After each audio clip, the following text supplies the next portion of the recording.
साथियों नमस्कार।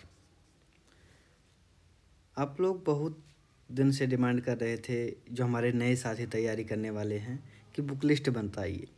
मुझे काफ़ी बार एजिटेशन होता था, क्योंकि सभी लोग वही जानते हैं तो मैं क्या दोबारा वही बताऊं। लेकिन बहुत सारा मैसेज आया, आप लोगों की इच्छा रही कि मैं भी बताऊं, तो मैं भी प्रयास करूंगा कि वही जिन अध्ययन सामग्री, जिन वैचारिक पृष्ठभूमि में मैं यहाँ परीक्षा उत्तीर्ण करने में सफल हुआ हूँ, वह कुछ जानकारी आप लोगों को शेयर कर सकूं, जिससे आप अपने इष्ट लक्ष्य तक पहुंच पाएं। और आज मैं स्लाइड में आवाज़ के माध्यम से ही आपके सामने रहूंगा, क्योंकि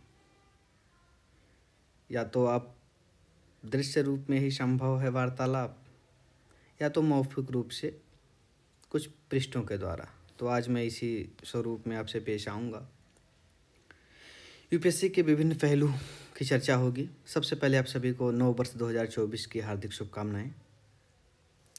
आज 9 जनवरी 2024 और बहुत सुंदर दिन मंगलवार है। आज मैं व्रत भी हूँ, हमेशा की तरह। इस पूरे आख्यान की शुरुआत करने से पहले एक सूक्ति वाक्य से शुरू करना चाहूँगा।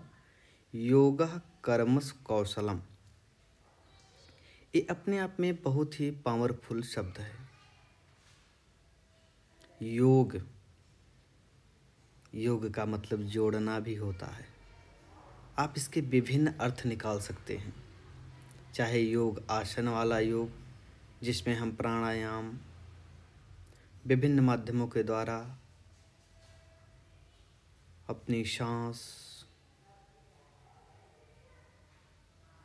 को एक आध्यात्मिक शक्ति से जोड़ने का प्रयास करते हैं, वायु पर नियंत्रण करने का प्रयास करते हैं, वो भी जोड़ना है। एक ईश्वर से स्वयं जोड़ना है, एक अपनी कला में अपने आप को पिरोना है, वह भी जोड़ना है। एक संबंध को मधुर बना करके लोगों को साथ लेके चलना, वसुधैव कुटुंबकम, वह भी जोड़ना है। तो योगः कर्मसु कौशलम, इसका देखें अगर तो the art of working skilfully is yoga.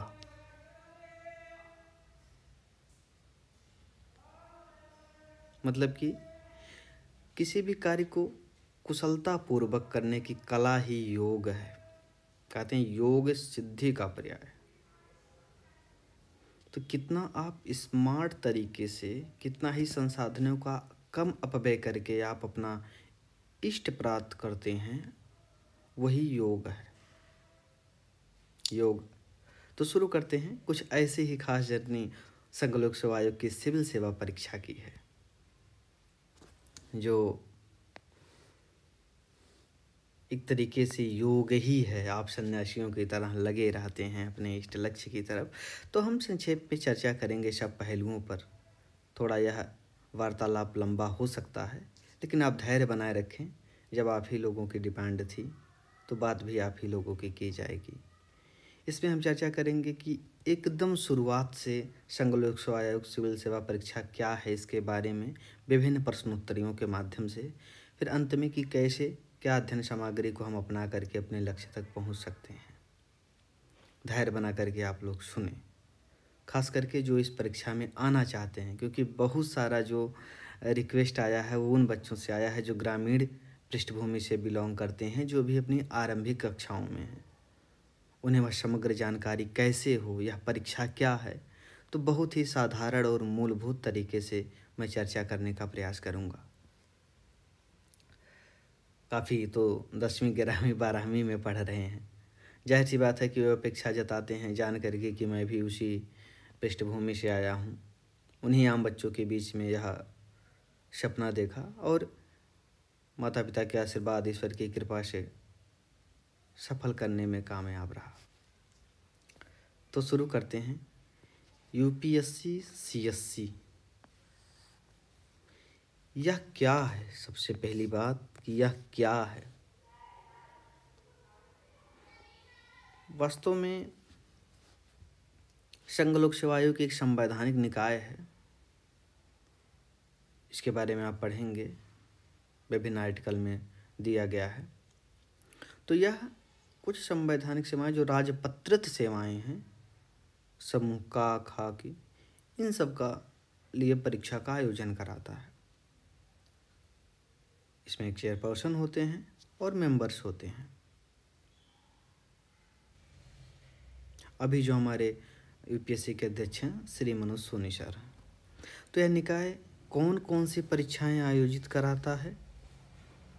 तो यह न केवल सिविल सर्विस एग्ज़ाम बल्कि इंजीनियरिंग परीक्षा जिसे आईईएस कहते हैं, सेना की जैसे सीडीएस, एनडीए, दिल्ली गवर्नमेंट में प्रिंसिपल का भी, ऐसे बहुत सारा सर्विस आयोजित कराता है। अभी हाल ही में ईपीएफओ भी हुआ था। तो अगर कोई यूपीएससी की तैयारी कर रहे हैं तो मैं समझता हूँ कि उत्तर पूर्ण नहीं हुआ है जब तक वह एक किसी निर्देशित परीक्षा प्रणाली की बात ना करे। हालांकि सिविल सेवा परीक्षा जो ये है उसी का पर्याय बन गया है कि हम यूपीएससी कर रहे हैं, तो वास्तव में उनका कहने का मतलब होता है सिविल सेवा परीक्षा। और तो सरल भाषा में लोग कहते हैं कि हम आईएएस पीसीएस कर रहे हैं। तो पीसीएस तो स्टेट की सर्विसेज होती हैं, राज्य सरकारों की, जैसे यूपी में जो आप देखते हैं खंड विकास अधिकारी, BDO, deputy collector, deputy SP, treasury officer, ARTO, ये सब जो होते हैं पीसीएस, ये स्टेट की सेवाएं हैं। सिविल सेवा परीक्षा में लगभग 20-22 सर्विसें हैं। पहले थोड़ी और थी, अब रेलवे की कुछ सर्विस मर्ज कर दी गई है। तो इसी में आता है आपका Indian administrative service, Indian foreign service, Indian police service, Indian revenue service, ऐसे ही काफ़ी सर्विसेज आप आएंगे। अगर आप देखेंगे सिविल सर्विस एग्जामिनेशन में तो सार सर्विसेज जो आवंटित होती हैं, IAS, IFS, IPS, IRS, IT मतलब जो इनकम टैक्स ऑफिसर आप लोग सुनते हो वो, IRS custom and indirect tax, audit account service, Indian defence account service, Indian civil account service, Indian defence state service, Indian postal service, Indian information service, Indian railway protection force service, ऐसे services कुछ और हैं जो आप देखेंगे। इसी में फिर आता ग्रुप बी की कुछ आता है, डानिक्स जैसे दिल्ली में SDM, DANIPS arm forces headquarter service. तो ऐसे आपकी सर्विसेज की लिस्ट आती है। रेलवे की एक महत्वपूर्ण सर्विस आई है, इसे इंडियन रेलवे मैनेजमेंट सर्विस। पहले इंडियन रेलवे पर्सनल अकाउंट होता था, इंडियन रेलवे ट्रैफिक सर्विस होता था, अभी उन्होंने मर्ज किया है। तो ऐसे कुछ सर्विसेज हैं। तो ये हैं सर्विसेज। तो हम जैसे बताया कि क्या आईएएस आईपीएस ही हैं और भी, तो और भी सर्विसेज हैं, अराउंड 20 सर्विसेज हैं। ये लगभग ग्रुप ए की सर्विसेज हैं। कुछ हैं जो ग्रुप बी की हैं, इसी में पोंडिक्स आता है, इसी में पोंडिप्स आता है। पुदुचेरी के लिए अलग से सिविल सर्विस का प्रावधान है, तो इसी में वह भी आता है। इसी में आता है एक इंडियन ट्रेड सर्विस, एक टेलीकम्युनिकेशन का आता है एंड अकाउंटिंग का। लगभग यही मोटी मोटी सेवाएं। अब महत्वपूर्ण प्रश्न आता है कि हम जान गए कि ये, तो इस सर्विसेज में, इस संबंधित सेवाओं में जो लोग होते हैं वह अपने अपने क्षेत्र में उस ऑर्गेनाइजेशन को हेड करते हैं। अगर हम कहें कि जैसे आप आईएएस बनते हैं तो उसी में कलेक्टरशिप आती है एक समय के लिए ज़िले में। फिर वास्तव में कलेक्टरशिप उस सीढ़ी में थोड़ा मध्य से नीचे स्थान का है। एक्चुअली आईएएस जो बनते हैं वो काफ़ी ऊपर तक जाते हैं, जिसे आप सेक्रेटरी कहते हैं। स्टेट गवर्नमेंट में होते हैं chief secretary, additional chief secretary, central government में सेक्रेटरी होते हैं, कैबिनेट सेक्रेटरी। तो इस पूरे डिपार्टमेंट के हेड होते हैं। तो काफ़ी ज़्यादा अधिकार वाली सर्विस है जो आपको एक विस्तृत आयाम में सेवा करने का मौका देती है। ऐसे ही आप जब आईपीएस के बारे में देखते हैं तो आईपीएस भी कहीं ना कहीं आप देखेंगे तो एसपी जो होते हैं तो अपने शुरू में 9-10 साल सर्विस के दौरान होते हैं। वास्तव में बाद में आप कमिश्नरेट प्रणाली में कमिश्नर ऑफ पुलिस देखते हैं, जॉइंट कमिश्नर देखते हैं, जेसीपी जो हम कहते हैं। फिर ऊपर में आईजी, डीआईजी, एडीजी, डीजीपी तक। फिर ये अर्धसैनिक बलों में जो हैं वो हम कहें कि जो सीएपीएफ में भी कमांडेंट के रूप में होते हैं, सीबीआई में जाते हैं, एनआईए, इंटरपोल में भी कुछ नियुक्ति होती है अंतर्राष्ट्रीय, रा में जाते हैं, आईबी, हमारे एनएसए साहब national security adviser Ajit Doval sir हैं। तो बहुत सारा स्कोप होता है। तो ऐसे आप रेवेन्यू में जाएंगे तो असिस्टेंट कमिश्नर से उनका शुरुआत होता है, फिर उसके बाद में उनके लिए काफ़ी ऊपर तक ले है इनकम टैक्स से संबंधित प्राधिकार कमिश्नर होते हैं। फिर आज के इन्फोर्समेंट डायरेक्टर जिसे आप ईडी कहते हैं, उसमें भी ये लोग जाते हैं फिनांस मिनिस्ट्री में। तो इन सर्विस के द्वारा आपको मौका मिलता है एक बड़े स्तर पर नीति निर्माण करने में। तो मैं समझता हूँ आप समझ गए होंगे कि ये अधिकारी क्या होते हैं। ये सेवाएँ जो नए अभ्यर्थी हैं शुरू वाले, वो समझते हैं कि आईएएस एक ही है। स्टेट सर्विस काफ़ी अलग है। स्टेट सर्विस का दायरा स्टेट में ही होता है। ये सेवाएं इसमें केवल आप देखते हैं एक और दो आईएएस आईपीएस, एक होता है इंडियन फॉरेस्ट सर्विस। ये 3 ऑल इंडिया सर्विस हैं कि पूरे भारतवर्ष में आप कहीं सेवा दे सकते हैं। और जो सभी हैं सब सेंट्रल सर्विस हैं, सभी सेंट्रल सर्विसेज हैं। तो ये जो होती हैं इसे आप भारत सरकार कहीं भी आपको रख सकती है।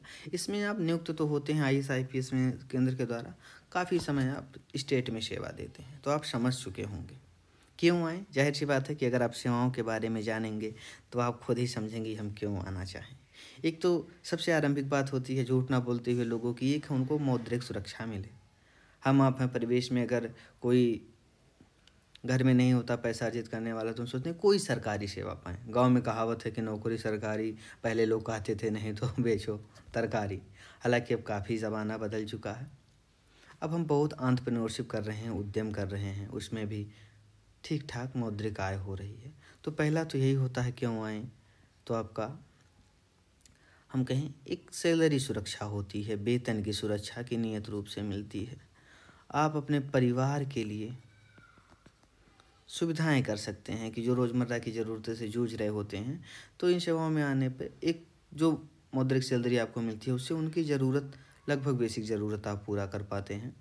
यानी एक जीवन काफ़ी ज़्यादा अस्थायित्व हो जाता है। और जो सबसे महत्वपूर्ण चीज़ आती है इन सेवाओं में करने की, क्योंकि आप कहीं ना कहीं संस्थान का प्रतिनिधित्व करते हैं, तो एक अधिकार मिलता है आपको काम करने के लिए, जनता की ज़रूरतों का, सरकार की नीतियों को लागू करने का। जो आप हमेशा कहते हैं कि हम होते ये कर देते, ये सुधार चाहते हैं, वो कर देते अच्छे से। तो एक बहुत बड़ा मौका मिलता है आपको लोगों से जुड़ने का। तो ये आप समझ सकते हैं क्यों आए।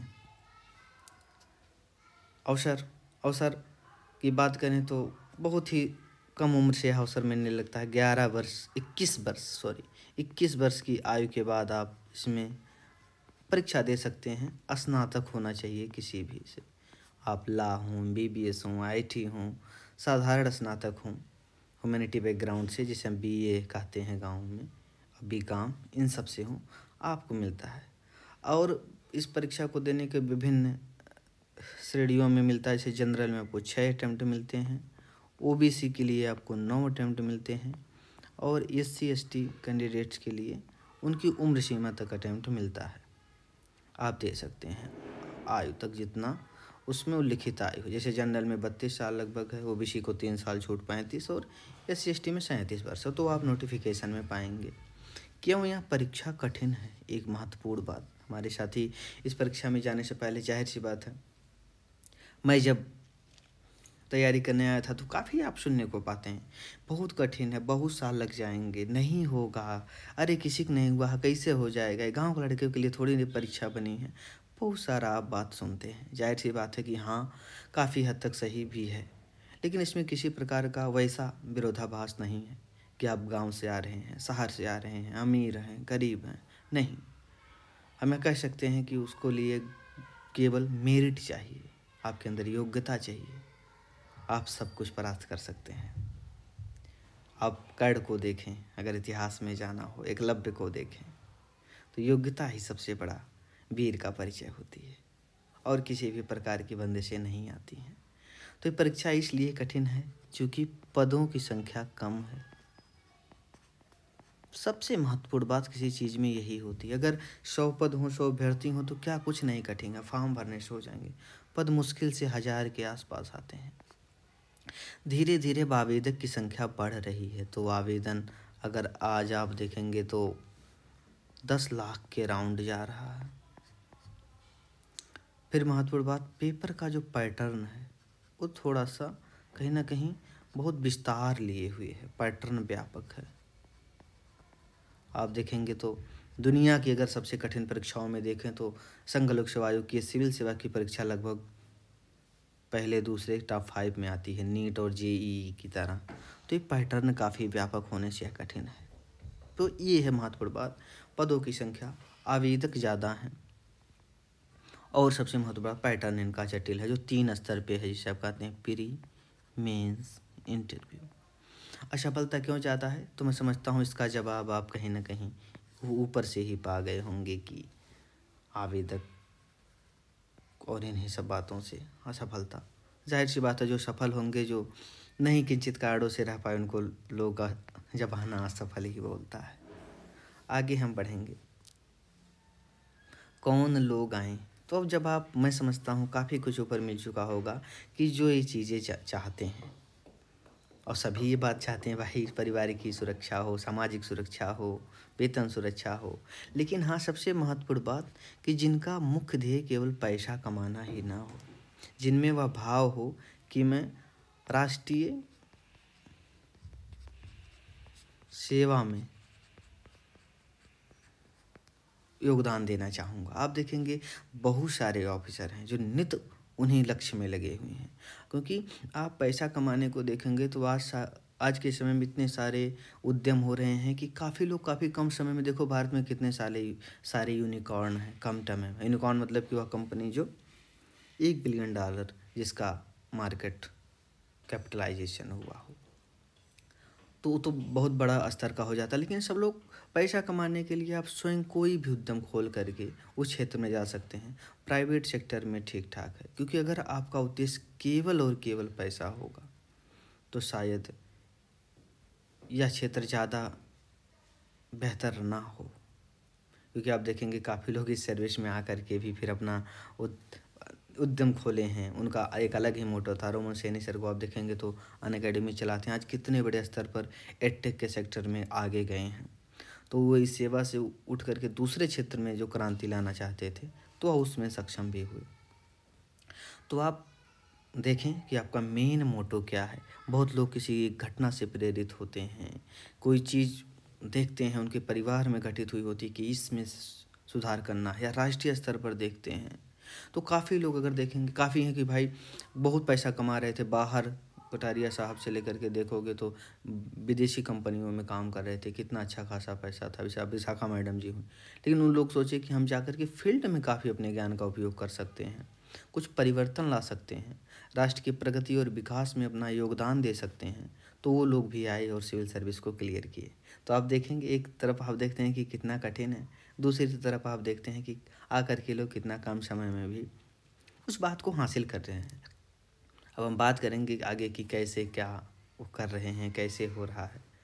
तो ओके, आगे देखेंगे कि कब से कब तक लगें। तो जाहिर सी बात है, ये सेवा जो है, अभी मैं आगे जब चर्चा करूँगा कि कब से लगे, मतलब अब जब आप बढ़ रहे होते हैं, एक साधारण केवल मांग करता है कि एक जागरूक नागरिक के तौर पे आप रहें। हमारे कई साथियों को देखे होंगे कि एक सामान्य पृष्ठभूमि से आए हैं, और जो बहुत हैं वो काफ़ी वेल क्वालिफाइड फैमिली से हैं, वेल इस्टेब्लिश्ड फैमिली से आए हैं, सब सफल हुए हैं। सब ने कम समय दिया, किसी ने ज़्यादा समय दिया है। तो आप एक अगर अच्छे से एक औसत विद्यार्थी रहे हैं शुरू से, तो भी आप इस परीक्षा को क्लियर कर ले जाएंगे, अगर अन्य सभी पैरामीटर को हम कांस्टेंट माने तो। औसत विद्यार्थी रहे हैं तो भी। कब तक लगें तो ये चर्चा मैं बाद में करूँगा कि कब तक लगने का मतलब होता है कितने अटैम्प्ट तक दें, यानी जब हमारी उम्र 21 हो गई, हम देने लायक हो गए, तो कब तक लगें उस पर हम चर्चा बाद में करेंगे। अब जब हमारे साथियों ने, छोटे छोटे भाई बहनों ने यह सोच ही लिया कि अब इस क्षेत्र में आना है, तो बड़ी ही सुंदर लाइन है कि दे दी इस चुनौती सिंधु को, तब धार क्या मझधार क्या। तो अब आप जब आ ही गए हैं समर भूमि में, तो फिर नहीं जानना है कि आयाम इसका क्या होगा। आपने अब ठान ही लिया है, तो दिनकर जी प्रेरित आपको करेंगे ही कि खमठों कठेलता है जब नर, पर्वत के जाते पाँव खड़, मानो जब जोर लगाता है, पत्थर पानी बन जाता है। तो यह एक बहुत बड़ा सेवा, बहुत बड़े अवसर के रूप में आपका इंतज़ार कर रही होती है और आप इस, हम कहें कि विकसित भारत के लक्ष्य की तरफ स्वयं को समर्पित करने के लिए अपनी ऊर्जा झोंक देते हैं। तो आइए अब इस एक सामान्य चर्चा के बाद एक महत्वपूर्ण पड़ाव की ओर प्रस्थान करें। आइए इस यात्रा के लिए हम कुछ जरूरी सामग्री को जानें। जैसे इसके लिए महत्वपूर्ण 4 बात हमेशा ख्याल रखें, जिसे मैं बहुत जगह कहते भी आया हूँ। कलाम साहब कहते थे कि सबसे बड़ा होना चाहिए लक्ष्य, उसके बाद बड़ा कहने का मतलब बड़ा लक्ष्य नहीं, हाँ एक लक्ष्य होना चाहिए जो आप हमेशा बड़ा आंको। जब आप बड़ा सोचेंगे तभी आप उसके लिए अपनी ताकत लगाएंगे। तो अच्छा, ये जो पेज हैं जो मैं लिख रहा हूँ, ये सब मैं समझ रहा हूँ आप नोट भी कर रहे होंगे। अगर नहीं भी नोट कर रहे होंगे तो ये जो है पूरा PDF मैं अपने टेलीग्राम चैनल पे आपको दे दूँगा। टेलीग्राम चैनल लोग सभी जानते हैं। ये जो वीडियो अपलोड होता है नीचे भी रहता है उसका लिंक, तो हाँ हम कुछ चर्चा करते रहते हैं। हालांकि मैं लिख दे रहा हूँ टेलीग्राम लिंक, टेलीग्राम। आप केवल लिख देंगे @IPS बजरंग PY, ये है हमारा टेलीग्राम आईडी। ठीक है, पर तो लक्ष्य दूसरा, कलाम साहब कहते थे अच्छी शिक्षा, गुणवत्तापूर्ण शिक्षा। क्योंकि आप तभी अपना शिकार करने में कामयाब होंगे जो आपके पास जो शस्त्र होगा वह उसके मुकाबिल होगा। आप डंडा लेकर के और किसी भी पागल भेड़िए का शिकार नहीं कर सकते हैं, उसके लिए सुसज्जित आपके पास हथियार चाहिए। वो सब फिर इन दोनों के बाद में आती है आपकी मेहनत, जो आप स्वयं करेंगे। मैं नहीं करूँगा, आपका परिवार, माता पिता, कोई नहीं कर सकता। इसीलिए कहते हैं विद्या एक ऐसा धन है कि जो आप स्वयं अर्जित करते हैं और आप इसको जितना बांटेंगे वह इतना ही आपका ये विद्या का समुद्र बढ़ेगा। मेहनत कैसी हो आप जानते हैं। कलामी साहब कहते थे कि सपने वे नहीं हैं जो रात में आते हैं, सपने वे हैं जो आपको सोने नहीं देते हैं। तो ऐसे आपको संघर्ष करना है, मेहनत करना है। और 12th फेल मूवी में तो आप देखें कि IPS मनोज शर्मा सर, ऐसी कितनी कहानियाँ हैं कि किस हद तक लगे थे कि सर अपने परीक्षा के दौरान में चक्की चला रहे हैं, मेंस है, आदमी मेहनत कर रहा है 16-16 घंटे, 6-7 घंटे पढ़ रहा है, मुश्किल से उसको 3-4 घंटा सोने को मिल रहा है, उतना भी नहीं। फिर इसी मेहनत के बारे में विवेकानंद जी कहते हैं जले निमज्जिता प्राणा, कि जैसे जल में डूबते हुए व्यक्ति को प्राणवायु की एक बूंद ज़रूरत होती है जिंदा होने के लिए, उस तरीके की अगर हम मेहनत करेंगे तो ज़रूर सफल हो जाएंगे। बहुत सारी कहानियाँ हैं जो आपको प्रेरित करेंगी। अब आते हैं UPSC के लिए पथ प्रदर्शक दीप, कि हमारा गाइडिंग लैंप क्या हो इस इतनी बड़ी परीक्षा के लिए, जिसे हम मानते हैं कि कहीं ना कहीं अनंत सिलेबस को धारित किए हुए है। तो इसके लिए ज़रूरी दीप्त क्या हो जो हमेशा हमको सामने रखें। सबसे पहले आपका परिवेश जो चाहिए, इसकी तैयारी में ज़रूरी आवश्यक तत्व की मैं बात कर रहा हूँ, सहायक सामग्री की बात कर रहा हूँ। आपका परिवेश, परिवेश से मतलब उस परिवार समाज जहाँ आप रह रहे हैं उसके बारे में आप जानें। इंटरव्यू में देखो पूछा जाता है, तो वही चीज़ों को पूछा जाता है जहाँ से आप गुजरे हैं। आपसे उटपटांग बातें नहीं पूछी जाएंगी कि एलन मस्क का टेस्ला कैसा इंजन बनाती है, नहीं। आप अगर गांव से आएंगे तो वही पूछेंगे कि कहाँ किस समाज में रह रहे थे, क्या आपने समस्याओं को देखा है। तो आपका परिवेश आपको बहुत ज़्यादा प्रज्वलित करता है और ये आपके व्यक्तित्व के साथ साथ आपके लेखन में और इस पूरी परीक्षा प्रणाली में आपके साथ रहता है। और एक बेहतरीन नागरिक के तौर पे भी जो आप महसूस किए रहते हैं, उन सामाजिक दायित्वों के निर्वहन में भी आपके आसपास की जानकारियाँ काम आती हैं। तो आपका परिवेश और समाज, UPSC यही तो है। समाज में सब आ जाता है, इकोनॉमी है भाई, उनका कुछ हिस्ट्री है, उनका कुछ भूगोल है, वहाँ पे कुछ दायित्व हैं, एथिक्स भी है, वहाँ पर बड़ी बड़ी वृत्तांत छिपे हुए हैं, वहीं पर आपका यस्य भी है, केस स्टडीज, अरे क्या नहीं है। समाज में ही तो सब कुछ है, समाज के लिए ही हम यहाँ परीक्षा दे रहे हैं। तो उसी को आपको पढ़ना है, आप उसी को बढ़िया से देखना है। मैं घर रहता था तब भी न्यूज़पेपर पढ़ता था, कक्षा 8वीं से ही आता था मेरे घर पे पेपर। अब 2.5-3 रुपये मिलता था शायद। फिर मैं इलाहाबाद आया, निरंतर वहाँ के बारे में फिर जाना। मैं गांव में जब था सोचता था कि ये नाली में कैसा, या कूड़ा वाला कहाँ, हम लोग तो इधर उधर फेंकते हैं, गाड़ी कहाँ आती है। शहर में नाली चौक हो गई है तो हम गांव में नलियाँ नहीं देखने पाते थे। तो बहुत सारा चीज़। तब फिर बस्ती हम लोग पढ़ने जाते थे तो देखे, ओ समझ में आया कुछ नाली। इलाहाबाद आए तब वहाँ ज़्यादा समझ में आया।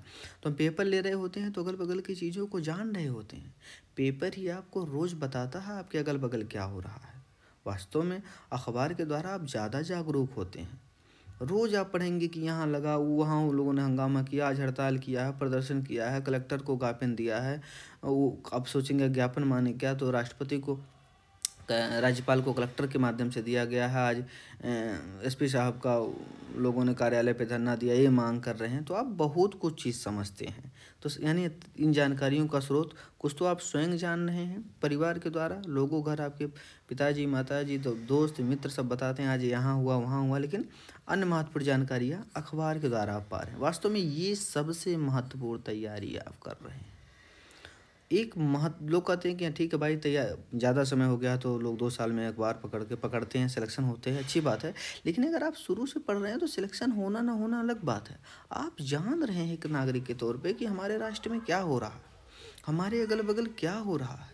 हम भारतवर्ष को रोज़ जान रहे होते हैं कि लोग कह रहे हैं कि भारत आगे बढ़ रहा है, नया भारत है, कैसे है। तो आप इन जानकारियों को यहाँ से पाएंगे कि आज हम देख रहे हो गली गली बंदे, ज़्यादा से ज़्यादा शहरों को वंदे भारत से हम जोड़ रहे हैं। कितने उच्च स्तर का हमारे पास इंफ्रास्ट्रक्चर है। उत्तर प्रदेश को हम देख रहे हैं तो कितना हम एक्सप्रेसवे बना रहे हैं। पर्यटन को लेकर के हमारा कितना, अभी हाल ही में आया था अखबार में कि डेटा तेज़ी से पर्यटन बढ़ रहा। तो आप कैसे जानेंगे प्रगति हो रही है। फिर हम कहें कि राष्ट्र में कहीं पर कुछ कमी है, अभी भी वही कुछ जगह पर कुरीतियाँ हैं, पुरानी व्यवस्थाएं हैं, उसमें क्या परिवर्तन कर रहे हैं, टेक्नोलॉजी कहाँ तक मददगार कर रही है। कोविड आया, लोग परेशान हुए तो भारत, पहले हम सोचो पीपीई किट मास्क कुछ नहीं बनाते थे उस मात्रा में। कोविड के बाद में हम न केवल आत्मनिर्भर बने बल्कि दुनिया को बहुत ज़्यादा सप्लाई किए। तो ये सब आप कैसे जानोगे। ये सब जानकारियाँ आप हमेशा यूज कर सकते हो। 8वीं 10वीं 12वीं के बच्चे अगर भी पढ़ रहे हैं, जान रहे हैं, यही सब आप यूज़ करोगे, अपने समय में लिखोगे। अगर लोग पूछेंगे कोविड आया था तो आप बताओगे हाँ कोविड आया था, लेकिन हमारे देश ने कैसे लड़ा इन चीज़ों से। तो मेरे कहने का मतलब ये अखबार, कई बच्चे पूछते सर मैं अखबार नहीं पढ़ती या पढ़ता, करंट केवल मैगजीन देखता हूँ। क्यों भाई, वो तो ठीक है करते, लेकिन क्यों नहीं पढ़ते हो। केवल एक परीक्षा से ही लेना देना नहीं। आप देखोगे कि जितने भी इंस्टीट्यूट होते हैं, चाहे सरकारी कार्यालय हो, किसी भी प्रकार का, हर जगह पर लोग न्यूज़पेपर लेते हैं, रखा रहा था। क्यों, सबका दायित्व तो है जानना कि डेली हो क्या रहा है। इससे बहुत बड़ी सामाजिक जवाबदेही पूरी होती है। अपराध भी रुकता। अब कोई कहे कि अखबार लेने से अपराध रुकता है तो आप पहले कहेंगे अरे राम हो, अखबार लेने से अपराध रुकता तो सब अखबार लेते। लेकिन आपको जोड़ना हो तो आप थोड़ा तर्क भी दे सकते हैं। कैसे, अखबार ले रहे हैं आप जाने कि देखो इसने ये प्रकार का अपराध किया था, उसको ये फला सज़ा मिली, तो उसे डिटरेंस कानून के बारे में जानकारी होगी, लोगों को भय पैदा होगा। अभी एक साथ पूरे देश में सब अखबारों में एक बढ़िया से पहले पेज पे जब निकल जाता है कि ये, तो लोग क्या कहते हैं, अरे आज पूरा बड़े स्तर पे खबर आई थी। इससे भय पैदा होता है। आप समझ रहे हैं कि इसका कितना बड़ा जुड़ाव होता है। तो इसकी उपादेयता या इसका कहें जो आज के समय में प्रासंगिकता है वो निरंतर बनी हुई है। तो आप लोग इसको कभी मत नज़रअंदाज करें। और उस विषय के बारे में ज़्यादा जानकारी लेना है, उसके विभिन्न सारे पहलुओं को, जैसे टूर ऑफ ड्यूटी स्कीम जो सेना की आई थी, तो किस समिति ने लाया, कब लाया, दुनिया के अन्य देशों में कैसे है। जो यूपीएससी वाले बच्चे हैं उनके लिए पत्रिका फिर मैगजीन इम्पॉर्टेंट हो जाती है। वो कोई एक संकलन अपना पढ़ते हैं। तो हम पढ़ रहे हैं कि सपोर्ट शुरू से ही तैयारी के बारे में, तो अखबार आप जिस स्टेज पे जहाँ भी हों शुरू कर दें। अभी हम चर्चा करेंगे आगे कौन सा क्या परीक्षा पाठ्यक्रम। जाहिर सी बात है कि जिस चक्रव्यूह में हम जा रहे हैं उसको पहले समझे। तो अभिमन्यु की तरह वो घुसना तो जानते थे लेकिन उनको निकलने का पता नहीं था, और शायद वह दुर्भाग्य से शहीद हो गए। तो आपको बढ़िया से उसके बारे में पता हो, जिस भी क्षेत्र में आप जा रहे हो, एक तरीके से उसको मान के चलिए अपना शत्रु की तरह। तो उसके एक एक जो गुह्य सूचनाएं हैं, जो गुप्त हैं, उनको भी आप ज़्यादा से ज़्यादा निष्कीलित कीजिए। जैसे मंत्रों में कहा जाता है कीलन निष्कीलन का मंत्र है, जो लोग सिद्धि करते हैं। तंत्र वाले। तो उस तरीके से इसको निष्क्रियित कीजिए, उसको विभिन्न आयामों में खंडित कीजिए, समझिए पाठ्यक्रम को, फिर आप अपने आप की योग्यता को परखिए, अपनी योग्यता को जानिए कि हम ये देने लायक हैं कि नहीं, क्या इससे अन्य भी क्षेत्र हमारे लिए है कि यही है, इसके सुटेबल मैं पढ़ रहा हूँ कि नहीं, मैं कहाँ रिलाई कर रहा हूँ। इसके लिए आप बहुत सारे जो सक्सेसफुल लोग हैं उनसे मिल सकते हैं, देख सकते हैं, उनके व्यक्तित्व को समझ सकते हैं। तो बहुत सारे कसौटियों पे आप अपने आप को तौल सकते हैं, तो ये महत्वपूर्ण है। फिर आता है किताबें। किताबें का कहने का सेंस है कि बचपन से लेकर के जो भी आप आज तक पढ़ रहे हैं जहाँ भी उसी को अच्छे तरीके से पढ़ें, उसी को फॉलो करें। आप महत्ता समझेंगे कि 6 से 12 अगर अच्छे से आप पढ़े हैं तो तैयारी कितनी ही सरल हो जाती है। अब यहाँ स्तर पे आकर के लोग स्नातक के बाद NCERT पढ़ते हैं। क्यों पढ़ते हैं? क्योंकि माना जाता है कि आप लगभग भूल चुके हो, तो उन्हीं को रिवाइज करते हैं। तो एक तो किताब वो हो गई, एक दूसरी हो गई कि इसके लिए ज़रूरी किताबें UPSC के लिए, तो इसकी चर्चा तो हम करेंगे कि एक अच्छा स्तर आपको मिलना चाहिए, जो कलाम साहब कहते हैं गुणवत्तापूर्ण शिक्षा, यानी टू द पॉइंट मिले। हमें देना है इतिहास के पेपर, हम पढ़ रहे हैं एरोस्पेस और नॉटिकल साइंस पढ़ रहे हैं, तो उससे इसका क्या लेना देना। तो इसके लिए अच्छी, उपयुक्त, ज़्यादा ही सारगर्भित किताब क्या हो। फिर एक हमेशा से आपको मेंटर, टीचर, गाइड या और कहें तो मोटिवेशन, हमेशा कि आप लगे रहें। अगर कुछ कमी है कि उसको पूछ सकें। सबसे ज़्यादा चीज़ है कि धैर्य, जो आपने कहा पढ़ा था चौथी बार लाइन में जो मैं बताया था, कि वो निरंतर कहाँ से मिलता है। तो उसके लिए मित्र हो सकते हैं, कोचिंग हो सकते हैं, परिजन हो सकते हैं, जो भी सक्षम हो वह चीज़ प्रदान करने के लिए। सबकी एक अलग अलग भूमिका होती है। टेंशन मैनेजमेंट में आपके मित्र आ रहे हैं। हर समय जब कोई नहीं साथ में है तो आपका परिवार खड़ा है हमेशा एक दीवार की तरह, हर संकट को झेलने के लिए। आपकी हर परिस्थितियों में कोच की भूमिका हो जाती है कि आपको और पैना करने के लिए, अगर उन विषय के बारे में आप लैग कर रहे हैं। आगे बढ़ते हैं, आओ अच्छे से समझा जाए। परिवेश प्लस अखबार पत्रिका। अब मैं जो कहा था आपसे कि क्यों ज़रूरत है अखबार की, तो आइए हम, ये संघ लोक सेवा का नोटिफिकेशन में लिखा रहता है, अभी आप खुद समझ जाएंगे। जो मेंस है उसमें क्या लिखा है UPSC ने, प्रधान परीक्षा का उद्देश्य उम्मीदवार के समग्र बौद्धिक गुणों तथा उनके गहन ज्ञान का आकलन करना नहीं। मतलब ये तो चाहिए ही चाहिए, गहन ज्ञान, समग्र बौद्धिक गुण, इसके साथ ही आकलन करना है।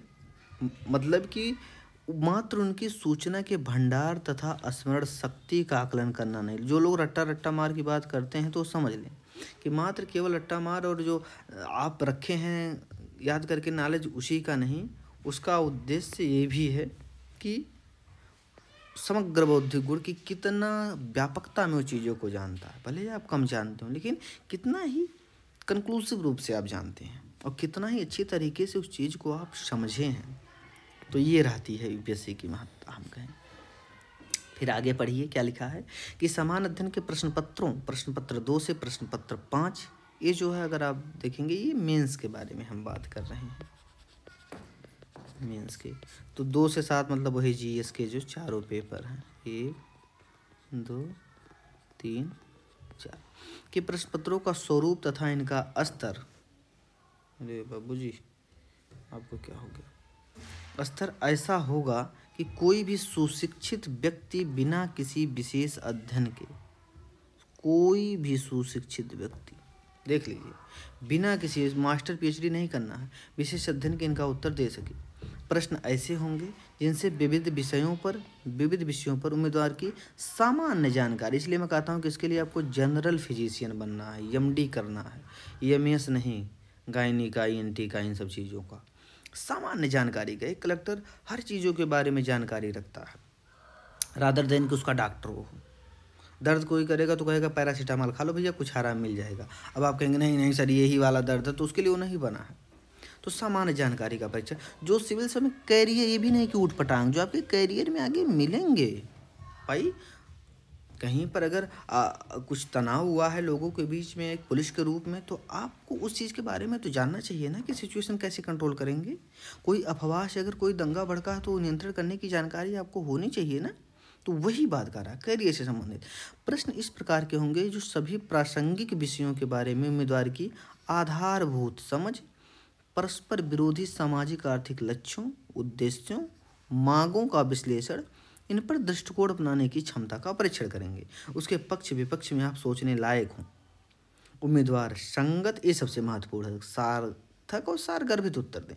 आपको कहा जाए तो बहुत सारे हम लोग, हमसे बहुत अच्छे अच्छे लोग हैं जो दुर्भाग्य से भले परीक्षा नहीं सफल किए लेकिन बहुत ज़्यादा जानते हैं, उनमें कहीं कुछ चीज़ों में लैग कर जाता है, वो सब उत्तर लिख सकते हैं लेकिन हो सके उस टाइम कॉन्स्टेंट में वो उतना बेहतरीन तरीके से प्रस्तुति ना कर पाए हों। तो उन लोगों को लिए तो आपको इस तरीके से लिखना है कि उत्तर टू द पॉइंट हो, सार्थक हो, उनका कुछ अर्थ निकलता है, नहीं अब भूगोल का बात आप लिख रहे हो इतिहास में, सारगर्भित हो। तो ये आप समझ गए होंगे कि मैं क्यों इस बात को कह रहा था बार बार। परीक्षा के वैकल्पिक विषय जब हम बाद में करेंगे, मैं हिंदी में चर्चा कर सकता हूँ और अन्य के बारे में अन्य लोग। तो वैकल्पिक विषय के प्रश्न पत्र जो होंगे वो पाठ्यक्रम का स्तर मुख्य रूप से ऑनर्स डिग्री स्तर का, अर्थात स्नातक डिग्री से ऊपर और मास्टर से निम्न स्तर का होगा। तो ये डिमांड है, शायद अब आप डिमांड समझ गए होंगे। इन सब चीज़ों को आप समझ गए होंगे कि इनका न्यूज़पेपर्स से या रोज़ की घटनाओं से क्या लेना देना है। तो आप बहुत चीज़ जानने में सक्षम हुए होंगे। तो आप हमेशा सिलेबस पे जाइए, ये आपके नोटिफिकेशन में ही लिखा रहता है, यही मूल डिमांड है भैया जी। ओके, आगे बढ़ते हैं हम। अब मुख्य परीक्षा की नंबर प्रणाली को समझे, कितने कितने नंबर का होता है। तो प्री आप जानते हैं 200 नंबर के 2 पेपर आपके होते हैं, जीएस फर्स्ट जीएस सेकंड, ए होता है 200 का, ए होता है 200 का। इसके आधार पे मेरिट बनती है, लेकिन इसको क्वालिफाई करना अनिवार्य होता है 33%, यानी मिनिमम 66 मार्क्स आपको पाने हैं, 66 मार्क्स आपको पाने हैं। तो ये आपका क्वालिफाइंग है, इस पे मेरिट बनेगी। यहाँ आप देख रहे हैं कि प्रारंभिक परीक्षा का क्या है स्वरूप, वस्तुनिष्ठ प्रकार का होगा, वो तो आप जानते हैं सभी लोग कि ये बहुविकल्पीय टाइप के होंगे कि एक उत्तर सही लगाना है आपको, अगर गलत होगा उसके लिए आपको नेगेटिव मार्किंग इसमें होता है। तो ये देखिए सेकंड केवल क्वालिफाइंग है, 33% आपको देना है। आगे चलते हैं। माइनस मार्किंग इसमें होती है 1/3 की, यानी अगर आप गलत करेंगे 0.66 नंबर में कटौती होगी। मेंस के आप देखेंगे तो मेंस के टोटल 9 पेपर होते हैं। एक होता है, एक भाषा का 2 होता है अंग्रेजी, और एक होता है कोई 8वीं सूची में जो भी भाषाएं हैं उनमें से एक लेना है। इनमें नंबर आपको केवल 25% पाना होता है। ये भी एक तरीके से अराहक ही होता है, या टोटल में काउंट नहीं होता है। तो 75 नंबर अगर पाएंगे आप, काम बन जाएगा। निबंध 250 और प्रश्न पत्र के चारों खंड मिला के 250 सब होता है, और 2 ऑप्शनल 1750 नंबर और 275 का इंटरव्यू, टोटल 2050 नंबर होता है। तो ये है टोटल नंबर का पाठ्यक्रम। इसमें आप पढ़ेंगे जैसे नीतिशास्त्र, सत्यनिष्ठा, अभिरुचि, प्रौद्योगिकी, अर्थ विकास, जैव विविधता, पर्यावरण सुरक्षा, आपदा प्रबंधन, शासन व्यवस्था, शासन प्रणाली, न्याय, अंतर्राष्ट्रीय संबंध, भारतीय विरासत, संस्कृति, इतिहास। तो इसमें भी न्यूज़पेपर करंट की भूमिका बनी रहती है। आगे आते हैं न्यूज़पेपर पत्रिका के स्रोत। तो अखबार आप कोई पढ़ें, जो हिंदी माध्यम हिंदी भाषी क्षेत्रों के हमारे साथी हैं वो शुरू में अपना दैनिक पढ़ो। गांव में हो तो दैनिक नहीं आ रहा, राष्ट्रीय संस्करण इसका ज़रूरी होता है, राष्ट्रीय संस्करण। तो वो अगर गांव में नहीं मिल रहा है तो आप उजाला ही पढ़ो, लेकिन संबंधित चीज़ पढ़ो जो इस परीक्षा से लेना देना हो, ना कि कोई अफवाह पढ़ रहे हो या किसी प्रकार का मसाला न्यूज़ पढ़ रहे हो। मसाला न्यूज़ खाने का मतलब है कि फिल्म की बातें हो गया, पॉलिटिकल बात ज़्यादा पढ़ रहे हो, ये पार्टी वो पार्टी, ये सब नहीं। जो आपके लेना देना आर्थिक महत्व को, अंतर्राष्ट्रीय महत्व की घटना हो, राष्ट्रीय महत्व की कोई योजना आई हो, पीएम का सम्मान निधि योजना है, आयुष्मान डिजिटल भारत योजना जो है, इन सब चीज़ों को पहले आप देखो। फिर इस परीक्षा में जब हिंदी समझ में आ रही, इंग्लिश आप समझने लगे तो द हिंदू या इंडियन एक्सप्रेस में से कोई एक आप डेली पढ़ो।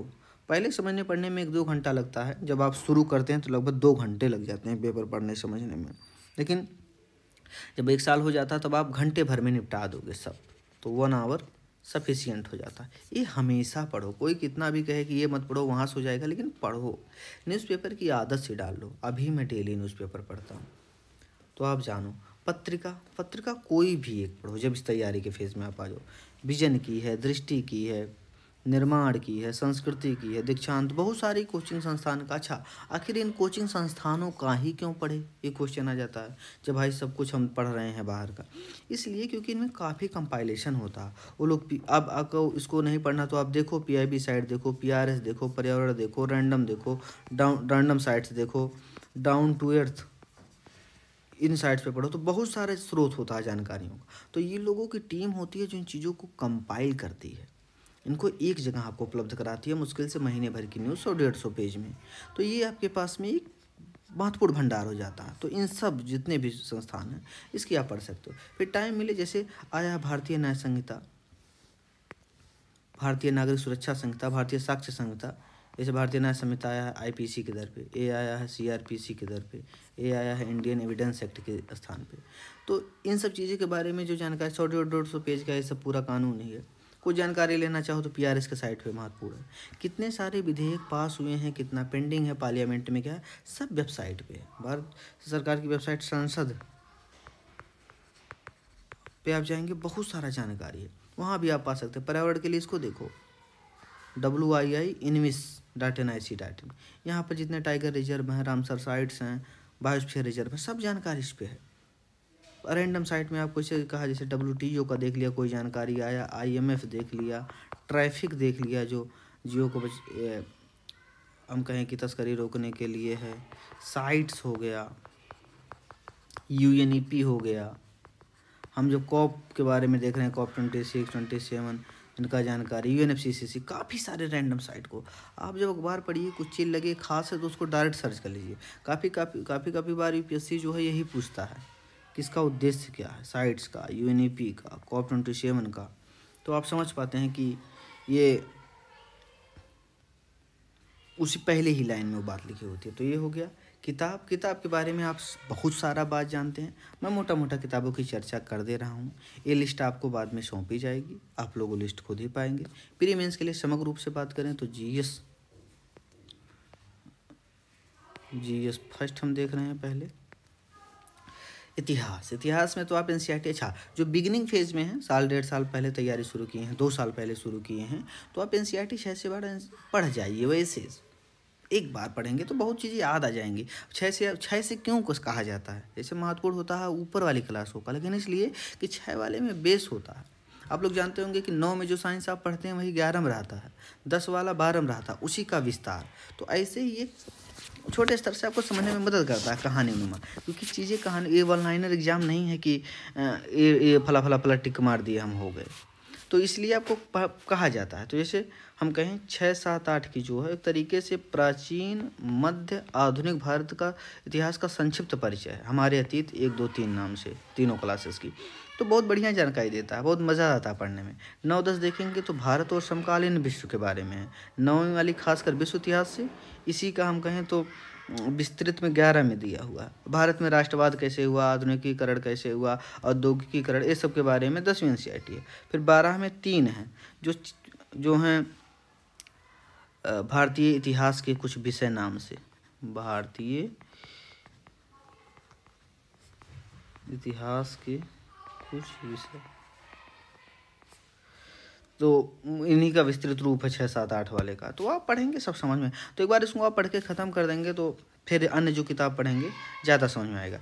ये पहले मैं पेज समझो लिख के बैठा हूँ घंटा भर, नहीं तो बहुत टाइम लग जाता है लिखने में, तो सुविधा के लिए पहले ही कुछ लिख दिया गया था। अन्य किताब अब जिस तैयारी के लिए महत्वपूर्ण मानी जाती है, तो ये मैं बता रहा हूँ जो शुरुआत कर रहे हैं उनके लिए कैसे इन सब का महत्वपूर्ण। तो प्राचीन भारत RS शर्मा के लोग पढ़ते हैं, मध्यकालीन सतीश चंद्रा की, आधुनिक भारत में बिपिन चंद्रा की आती है। तो आधुनिक भारत का इतिहास नाम से 2 किताब, एक स्वतंत्रता संघर्ष आता है। लेकिन अगर आप स्पेक्ट्रम लेंगे तो सब जानकारी इसी में आ जाती है। तो आप इन सबको पढ़िए या एक पढ़िए काफ़ी है। तो मैं सब कहूँगा कि आप एक स्पेक्ट्रम देख सकते हैं। तो ये हुआ NCERT और इनका आपस में कॉम्बिनेशन। कला और संस्कृति के लिए NCERT की 11वीं 12वीं की काफ़ी महत्वपूर्ण किताबें हैं। भारतीय कला का परिचय, भाग 1, भाग 2 आप लोग भारत सरकार की साइट, जो NCERT की साइट है, वहाँ पा जाएंगे। नहीं तो कहेंगे तो मैं टेलीग्राम पे सब किताब NCERT उपलब्ध करा दूँगा। PDF फॉर्मेट में भी। तो इसमें काफ़ी कुछ जो आप बनी ठनी ये सब कला, राजस्थान की बूंदी कला पढ़ते हैं, सब इसमें दिया हुआ। काफ़ी जानकारी वाली मस्त किताब है। कहते हैं लोग आर्ट कल्चर का क्वेश्चन नहीं मिलता, सही बात है, लेकिन कुछ काम का क्वेश्चन हो, कोई लिंक कहीं ना कहीं से आप यहाँ पा ही जाते हैं। ऐसे एक था पारमिता, पूछा था उन्होंने 2020 वाले अटेम्प्ट में। पारमिता एक तरीके से पूर्णत्व की स्थिति जो बोधिसत्व में है। एक बहुत जगह ढूंढा, नहीं मिला। इसी शायद इस सेकंड वाली NCERT में भारतीय कला के परिचय में दिया है, एक दूसरे मायने में दिया है। मैं बहुत खुश होता हूँ जब UPSC का क्वेश्चन किताबों में पाता हूँ। अदर सोर्स के लिए आप नितिन सिंघानिया का आर्ट कल्चर ले सकते हैं। भारतीय समाज की बात करें तो इसके लिए ये मैं GS के हिसाब से, मेंस के हिसाब से बात कर रहा हूँ, प्री इसी में आ जाएगा। क्योंकि अभी हमारा फोकस 2024 का प्री नहीं है, अभी हमारा फोकस है कि जो शुरू कर रहे हैं उनको पूरा जो चाहिए क्या विस्तृत में, वो मैं कर रहा हूँ। समाज का बोध 11वीं की NCERT, इसमें आपको काफ़ी जानकारी मिलेगी भारतीय समाज के बारे में। और 12वीं की 2 किताब है, भारतीय समाज और भारतीय समाज में परिवर्तन एवं विकास, तो भारतीय समाज की है। अन्य चीज़ें आप करंट अफेयर से पा जाएंगे, जो कानून आ रहे हैं, चाहे PWDs के लिए आ रहे हैं, दिव्यांगजनों के लिए, महिलाओं के लिए, तो समाज से संबंधित सब चीज़ें पाई जाएगी, आप जानेंगे। नगरीकरण के में क्या आ रहा, अमृत योजना क्या है, तो आप सब जानकारी यहाँ पाएंगे। भूगोल 6 से 12 पढ़ो। सबसे महत्वपूर्ण 11वीं 12वीं की 4 किताब हैं, जिसमें आप पढ़ते हैं भौतिक पर्यावरण, भौतिक भूगोल के मूल सिद्धांत, भारत में आर्थिक संसाधनों का विकास। तो जो 4 किताबें हैं तो वो महत्वपूर्ण है। बाद में आप इसको कई बार रिवाइज करेंगे, लेकिन ये 6 से 12 पढ़िए, काफ़ी इंटरेस्टिंग किताबें हैं। इनसे काफ़ी क्वेश्चन बनाने में सक्षम होंगे, पूरी भूमिका बनाने में, और मेंस में भी आप बेसिक चीज़ लिख पाएंगे। अन्य करंट अफेयर से, न्यूज़पेपर से कवर हो जाएगा। रेफरेंस बुक में जो इंग्लिश वाले हैं वो GC लियोंग की पढ़ते हैं।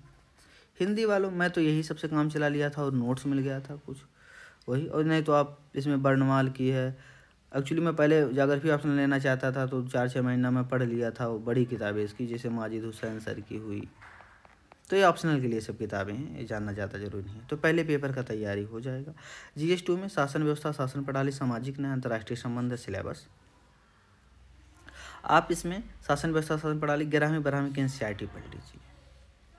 खास करके आप कहीं ना कहीं 11th की NCERT में 2 किताब है, जो है भारतीय संविधान सिद्धांत एवं व्यवहार, और एक है राजनीतिक सिद्धांत। इसमें 2 किताब है, राजनीतिक सिद्धांत और एक है भारतीय संविधान सिद्धांत एवं व्यवहार। और ये 12वीं जो है ये है कि समकालीन विश्व राजनीति, और एक है कि स्वतंत्र भारत में राजनीति। स्वतंत्र भारत तो आज़ादी के बाद भारत में किस प्रकार से रहा राजनीतिक घटनाक्रम, तो ये आप इसमें जानकारी पाएंगे। राजनीति इसका जो सेकंड वाला पार्ट है 12th की NCERT का, वो इस IR में बहुत महत्वपूर्ण, समकालीन विश्व राजनीति पढ़ लेंगे। 9-10 को भी पढ़ सकते हैं।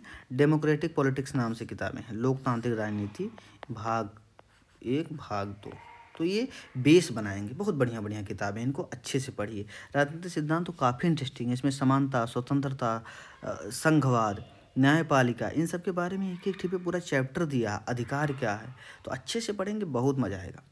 फिर मस्ट जो हम कह सकते हैं कि सफिशिएंट है फ्री के लिए और जानकारी के लिए, तो M लक्ष्मीकांत की पॉलिटी कोई नहीं काट सकता, इसको आप अच्छे से पढ़िए। और सुप्रीम कोर्ट के निर्णय जो हैं, प्रमुख जजमेंट आए हैं, इनके लिए करंट अफेयर या किसी भी अध्यापक के नोट्स या उसका कंपाइलेशन आपके लिए महत्वपूर्ण होगा। जो सिलेक्टिव टॉपिक्स उसमें हम पाएंगे कि जो संवैधानिक संस्थाएं हैं, ये सब तो लक्ष्मीकांत में दिया है, और जो कुछ जानकारी होगा खास करके गवर्नेंस से संबंधित, जिसमें सेकंड ARC की रिपोर्ट आती है, अन्य सब चीज़ें आती हैं, तो उसका नोट्स आप खुद बना लेंगे। सेलेक्टिव पॉइंट्स का जरूरी होगा। IR के लिए 12वीं की NCERT से बेस बना सकते हैं, समकालीन विश्व राजनीति, और उसके लिए आप लेक्चर भी देख सकते हैं किसी का पाएँ, और नहीं तो सीधी सी बात, कोई एक अच्छी किताब खरीद लीजिए आप, तो उसके बारे में पूरा संपूर्ण दुनिया के पता चल जाएगा कि घटनाक्रम क्या है। इसमें मैकग्रा हिल प्रकाशन की भी किताबें आती हैं, तो जो आपको अच्छा लगेगा अपने हिसाब से लीजिए। मैं समझता हूँ इन सब चीज़ों में कोई किताब आप बढ़िया पाएंगे अच्छी, उसके बारे में फिर आप क्वेश्चन को जब पढ़ेंगे ना, तो खुद ही जान जाएंगे कि डिमांड क्या है, और एक किताब उसकी उपादेयता कहाँ तक प्रासंगिक साबित होती है। सबसे खास पेपर, इसमें नंबर नहीं बनता है भाई, मेरा तो नहीं बना, लेकिन हाँ बड़ा ही रोचक पेपर है। अर्थव्यवस्था मेरा सबसे अच्छा रहा है प्रीलिम्स के लिए। अगर क्वेश्चन इसमें 20 आते हैं तो मैं प्रयास करता हूँ कि लगभग 17-18 सही हो जाएं, सबसे बेहतरीन। इसके लिए आप शुरू कर सकते हैं 9th की NCERT, और तो आप देखेंगे शुरू की क्लास में 6, 7, 8 में तो सामाजिक में ही लगभग मिला रहता। तो अर्थशास्त्र नाम ही है नवी की 10वीं की एनसीईआरटी आर्थिक विकास की समझ, इन दोनों को अच्छे से पढ़िए और किसी अच्छे अध्यापक से। 11वीं 12वीं की थोड़ी कठिन है, इसीलिए मैं नहीं सजेस्ट कर रहा हूँ कि वो टेक्निकल भाषा में लिखा है जीडीपी आदि का डिफिनीशन, तो उसके लिए महत्वपूर्ण है किसी अच्छे अध्यापक से क्लास नोट्स पढ़ लें। मृणाल सर का वीडियो देख लें या अन्य जो आज के समय बहुत सारे लोग पढ़ा रहे हैं अच्छे अच्छे, उनसे पढ़ लें। मैं तो जुल्फ़िकार सर का ही पूरा समझा था, नोट्स लिया था। दुर्भाग्य से आज वो हमारे बीच नहीं है, कोविड में उनका देहांत हो गया। तो आप अपने हिसाब से देखें। किताब देखना चाहें तो रमेश सिंह की मोटी किताब है, ज़्यादा हम कहें कि उतना लाभदायक नहीं रही थी मेरे लिए, काफ़ी मोटी किताब है, क्योंकि मैं नोट से काफ़ी काम कर लिया था। आप ले सकते हैं हिंदी वाले। इंग्लिश में विवेक सिंह सर की एक अच्छी किताब आई है, तो ये भी कहीं ना कहीं मोर देन सफिशिएंट है, तो अपने हिसाब से आप ले सकते हैं। अगर नोट्स मिल जाएगा तो इन किताबों का ज़रूरत नहीं होगा, अगर किसी से आप क्लास कर लेंगे। मैं समझता हूँ इकोनॉमिक्स में क्लास कर सकते हैं और सारी चीज़ें उसमें करंट अफेयर से, न्यूज़पेपर से, सेल्फ वेबसाइट एक्सप्लोरेशन से सिलेक्टेड टॉपिक खुद हो जाएंगे आपसे। करंट में बहुत सारा समेकित रूप से आता है इकोनॉमिक्स के बारे में। बात करें साइंस टेक की, तो 9वीं 10वीं की जो साइंस की किताब है उसको बेसिक के लिए आप पढ़ सकते हो। इसका नोट्स ले लें, साइंस के बारे में जो पढ़ाए हैं उस दृष्टि से बहुत सारे नोट्स मार्केट में अवेलेबल हैं, तो वहाँ आपका ये हो जाएगा। और नहीं तो किताब खरीद लें, इसकी बहुत समान विज्ञान प्रौद्योगिकी की एक रेफरेंस बुक ले सकते हैं। दृष्टि की भी है, विज्ञान का विजन आइज का भी मटेरियल है, हिंदी में उपलब्ध है, तो कोई मटेरियल लेके आप पढ़ सकते हैं। करंट अफेयर न्यूज़पेपर से अन्य चीज़ें हो जाएंगी। इन्वायरमेंट के लिए दृष्टि का क्विक रिवीजन बुक एक आता है, वो ले सकते हैं, या शंकर आईएएस का ले सकते हैं। आपको जो महत्वपूर्ण पड़े वो ले सकते हैं। और फिर वही हमेशा की तरह करंट अफेयर न्यूज़पेपर से और अन्य चीज़ें कम्प्लीमेंट के रूप में पूरी हो जाएंगी। वेबसाइट्स का ज़्यादा इसमें योगदान होता है। राष्ट्रीय सुरक्षा पर भी कोई एक किताब ले लेंगे, उस पर समग्र तैयारी हो जाएगी। अगर आप PYQs को देखेंगे तो 5-6 साल के क्वेश्चन से आपको आइडिया लग जाएगा कि बहुत सारे क्वेश्चन क्या होते हैं, इसमें रिपीटेड होते हैं, तो आप इस तरीके से उसको करने में सक्षम होंगे। एथिक्स के लिए लेक्सिकॉन की बुक पढ़ सकते हैं, PD शर्मा की किताब, लेकिन इससे कहीं ज़्यादा बढ़िया लेक्सिकॉन की है, तो इसकी आप हिंदी में भी उपलब्ध है, तो हिंदी वाली ये किताब लेके पढ़ सकते हैं। एथिक्स काफ़ी हम कहें सब्जेक्टिव है, आप अपने हिसाब से हर चीज़ों को समझते हैं। एग्जाम्पल आप अपना डालिए, कितना ही बेहतरीन तरीके से आप एग्जाम्पल कोड कर रहे हैं। इसमें आपको नंबर विशाखा मैडम का देखोगे तो अराउंड 150 प्लस उनका मार्क्स है, 160 के आसपास, 250 में 60 के आसपास है शायद। तो इतना ज़्यादा नंबर किसी भी पेपर में नहीं चढ़ सकता है उनका, शायद Vishakha Yadav madam 5th rank था 2019 CSC में। तो PD शर्मा या विकास सर, देवकीर्ति सर जो पढ़ाते हैं उनका अगर आप कोचिंग किए हों तो वो तो सफिशियंट है। अगर उनके नोट्स भी हैं तो वो भी काफ़ी हैं, सर बहुत विस्तृत से उसके बारे में जानकारी देते हैं। मैंने तो इसको स्वयं ही तैयार किया था, किसी से केवल लेक्सिकॉन की थोड़ी किताब कॉन्सेप्ट को पढ़ा था। अदरवाइज मैं काफ़ी कोशिश किया था कि खुद ही एग्जाम्पल कोड करूँ। केस स्टडीज़ के लिए भी आप चाहें तो क्लास ले लें, समझ लें। मैं अतुल गर्ग सर से कहीं वीडियो मिल गया था तो वहाँ से मैं देख लिया था। इसमें जो काफ़ी महत्वपूर्ण होता है कि टॉपर्स की काफ़ी, जैसे मैं एसए में लिखा हूँ कि मैं इससे भी खुद किया था, इसमें टॉपर्स की काफ़ी, निबंध एथिक्स में काफ़ी महत्वपूर्ण रहता है। आप हमेशा देखते रहें निबंध और एथिक्स में, जब देखते हैं कि टॉपर्स कैसे लिखें, आपका व्यू बनता है, वो काफ़ी योगदान होता है। कहीं ना कहीं सक्सेस में महत्वपूर्ण भूमिका मेरे ही निभाया है। मैं लोगों की काफ़ी देखता था कि लोग कैसे लिखे हैं, तो आप इससे एथिक्स कर सकते हैं। CSAT, अगर आपको ज़्यादा समस्या CSAT के पेपर में लग रही है तो आप कोई कोचिंग ज्वाइन कर लें, वो लोग कहीं ना कहीं 2 माह में सब कंप्लीट कर देंगे, तो आप अपने हिसाब से देख सकते हैं। जो कंपलसरी पेपर हैं हिंदी इंग्लिश की, लोग डरते हैं कि सर इंग्लिश कैसे होगा, वो हो जाएगा। प्रीवियस आप 2-3 साल का लगा लोगे और इंग्लिश को वही न्यूज़पेपर पढ़ रहे हो ना, तो उतना कल थोड़ा भी गंभीर रहोगे तो ये मुझे नहीं लगता कि आपको रुकोगा। अब इसका जो शस्त्र की महत्वपूर्ण बातें आती हैं वो यही हैं, हमेशा की तरह syllabus, previous year question paper, notes material, इन तीनों को आप एक साथ जोड़िए। इन तीनों में जब आप आपस में ऐसे कोऑर्डिनेशन बनाएंगे तो ये जो निकलेगा यही है आपका, यही गुरु है ये, तो यही आपकी है सक्सेस। कितना ज़्यादा आप एक साथ जोड़ पाते हो। अब सिलेबस कुछ है, सिलेबस PYQs कुछ है, आप पढ़ रहे हो कुछ, तो कहाँ होगा। आपस में जोड़ के पढ़िए, और इसी को हम स्मार्ट स्टडी कहते हैं कहीं ना कहीं। और यही स्मार्ट स्टडी को योग कर्मस कौशलम कहा जाता है। सौभाग्य से जहाँ से हम शुरुआत किए थे लगभग वही हैं। तो कि हम कितना ही स्किलफुली अपने कर्म को संपादित करते हैं, वही योग है। तो इसी के साथ जय हिंद, जय भारत। आप सभी को बहुत बहुत बधाई। और ये जो पेज है, जानकारी है, इसको मैं आपको शेयर कर दूंगा। इसके साथ मैं एक फ़ोटो लगा के अपना ख़त्म करता हूँ यात्रा। ये बहुत ही हम कहें सुंदर फ़ोटो है। हम लोग गए थे वहाँ विलेज विजिट पे लवासना में।